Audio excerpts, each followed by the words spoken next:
What's up guys, welcome back to Vibe Nation, and I feel bad because I haven't made a video in a while and I don't know whether or not I have stuff on backlog, and that's the problem for tonight.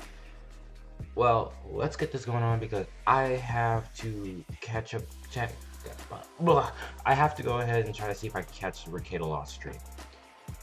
For some reason, I like learning about law apparently. So let's go ahead and get this going. I am apologizing in advance because my new job is very tiring, especially when you work at a dealership. So it's kind of tiring. I won't tell you where I'm working, but still, I'm just let you know. In the service department, it gets pretty hectic, especially on the weekend and especially on Monday. But let's go ahead and dive right into this. This is my girlfriend faked amnesia to get rid of me, which is depends on your view on what extreme is, but that's kind of extreme to say that you wanted to get rid of somebody by faking amnesia. So yeah, let's go ahead and get into this, guys. This is by actually happened, and hopefully this one won't get flagged like one of the last ones I did.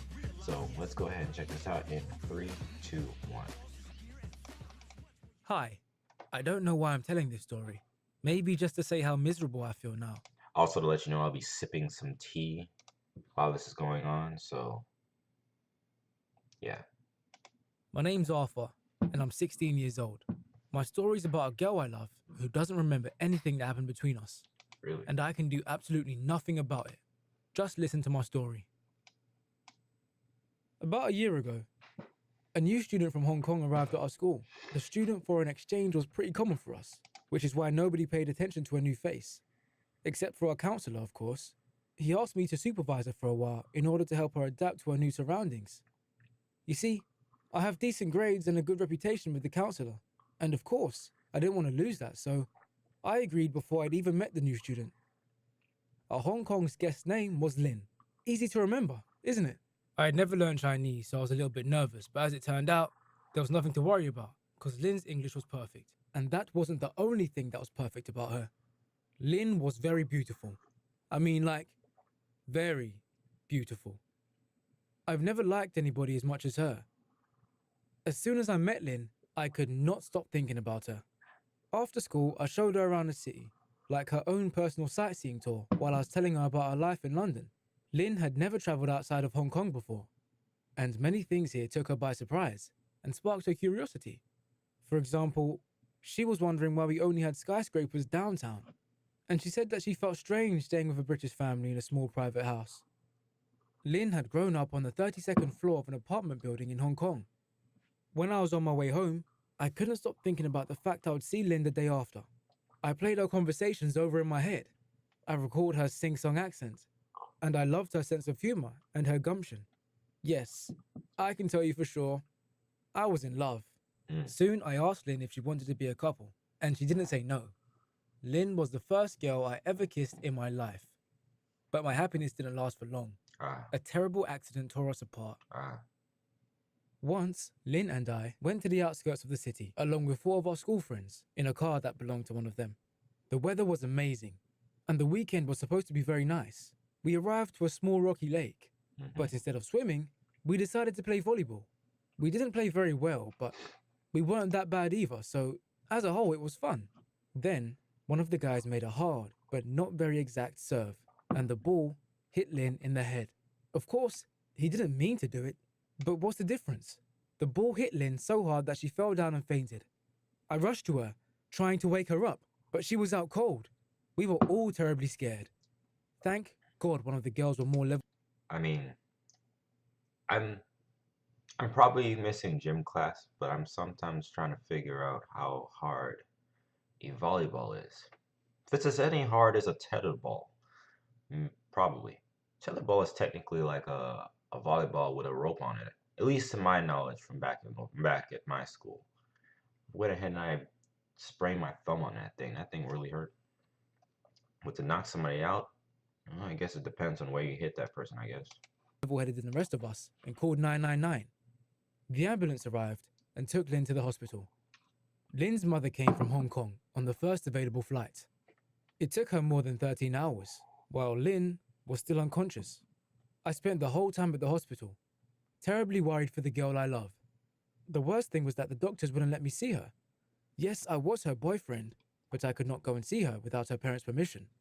And when my girlfriend's mother finally arrived, a strange thing happened. It turned out that she knew nothing about me. So she won't let me visit Lynn, saying that she shouldn't be bothered. Well, I thought that we just simply weren't going out together long enough for Lynn to tell her parents about us, but it was still frustrating. I did not see my girlfriend until the day she checked out of the hospital. That day, I brought her flowers and a big box of chocolates. I even asked the doctors if Lynn was allowed to eat chocolates, and then waited for her at the hospital doors. When I saw Lynn walking with her mother, I smiled happily and walked towards her, but for some reason, Lynn just passed me by. That was when my own personal hell began. I was afraid that Lynn's mother was going to take her home to Hong Kong after all of that, but she made sure Lynn was okay and went back alone. But you know, I truly wish Lynn had gone home with her mother. The thing was that, after my girlfriend got hit in the head, she forgot that she was my girlfriend. She knew who I was. She knew what my name was. But that was all. Her attitude towards me became even more distant than it was when we first met. It seemed to me that she now looked at me as if I was some nutty nerd. Can you believe it? And some nutty nerd may be worth a couple of words, but going out with him? Are you crazy? I was shocked and broken, and I didn't know how I was supposed to behave because I remembered every little thing. For a while, I tried to avoid crossing paths with Lynn, trying to come to terms with her partial amnesia that erased me from her memory and from her heart. But I could not believe that this was the end of our happy story. I was ready to fight for my incredible love. I planned to show her our pictures, but it turned out there was only a few of them. I wanted to take her for a walk around the city, where we had so much fun together, hoping it would jog her memory. But she would not accept my invitation. Maybe mutual friends could have helped us, but I realized that nobody was close enough to us to know that we were a couple. And that was not all. Soon, Lynn got herself a new boyfriend. His name was Bob. Oh, He hold was at up. the same school with us, but he was totally unlike me. He was into sports and, frankly speaking, a pretty dumb guy. I could not understand how Lynn could want to be with him. With me, she always had something to talk about. As for Bob, all he could do was make awkward jokes and then laugh at his own jokes. When I saw Bob trying to kiss my girlfriend in the school corridor, I went berserk and was ready to fight. I did not stand a chance against this birdie doodle, but at that moment, I did not care. Oh. But Lynn stopped me. She yelled at me, "Arthur, oh no, he will kill you, oh my God." Lynn pulled me into the nearest empty classroom, closed the door, and made me sit down at the table, angrily looming over me. It seemed she was about to make a long speech. "You've understood nothing, haven't you?" she asked, and sprung the truth on me.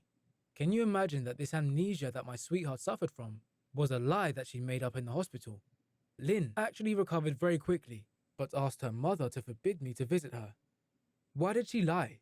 Lynn told me that she was literally suffocated by the attention I gave to her, and she was imagining with terror how long and painful for her I would make our breakup, and she had found a solution: to simply stop all communication with me for the rest of her stay in London.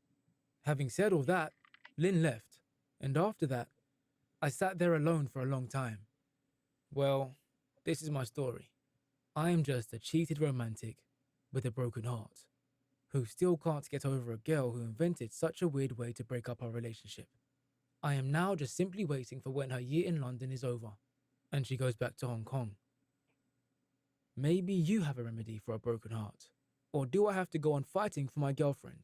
Please tell me in the comments, and don't forget to subscribe to this channel. Hey, what are you doing? Hey, I'm about to go ahead and say something on this. That's what I'm gonna do. Okay, so you watched the video, you heard the story, so this is my take on it. Listen, dude, if she says that, then obviously she doesn't want to be with you. I wouldn't waste time trying to fight for something that apparently that wasn't there. That's the thing. that's really all I can say. She never liked. She's saying that she never liked you like that, or that she didn't like you because of all the attention that you were getting. But that's a funny thing, though, isn't it? I've seen a lot of situations, and sometimes girls will say for you to put your whole life on hold just to, for you to pay attention to them, even though what you're trying to do is to better the both of you guys. But no, it's either their way or the highway. Then you have some girls like this who break up with a dude because they have too much, they're too much, like, into the relationship, like, just like how he said he was giving her too much attention. And it's weird. But also, there's also that thing where there's not enough communication within the relationship where you can go ahead and talk to that individual or your significant other and tell them, hey, listen, this is how I'm feeling. But no, it's just instant. It sometimes just goes to instantly dropped, and some people are like that. It is weird, and it is not something that really should happen. Granted, if that's how you feel, sit down and talk. Maybe you can work it out. Maybe that person can go ahead and see what's wrong, give that person that space. But to go to just dropping them like that, it just doesn't look right, especially to anybody looking on the outside.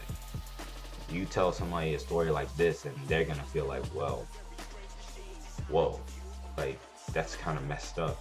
She couldn't have just told you that, she felt a little bit suffocated. I mean, you could tell a friend that. Really, you could. I mean, I understand there's a difference between a significant other and having a friend, but if you're gonna have a friend, you're gonna tell a friend what makes you uncomfortable and what's not uncomfortable. And being the fact that you decide to go out with somebody and make that person your significant other, whether or not your girlfriend, boyfriend, husband, wife, just talk and just say, hey, listen, this is what's making me uncomfortable. And if that person does not heed what you're saying, no matter how many times you say it, and they keep on doing that, then you have grounds to say, you know what, this isn't working. You're not listening to me. And I think we should see other people. Sometimes things may be hard, some things may be easy, but it's better than wasting somebody's time. And time is something that we all don't necessarily have. So that's my take on it, guys. Let me know what you think in the comments down below. This has been Vibe Nation, and I will see you guys on the next one.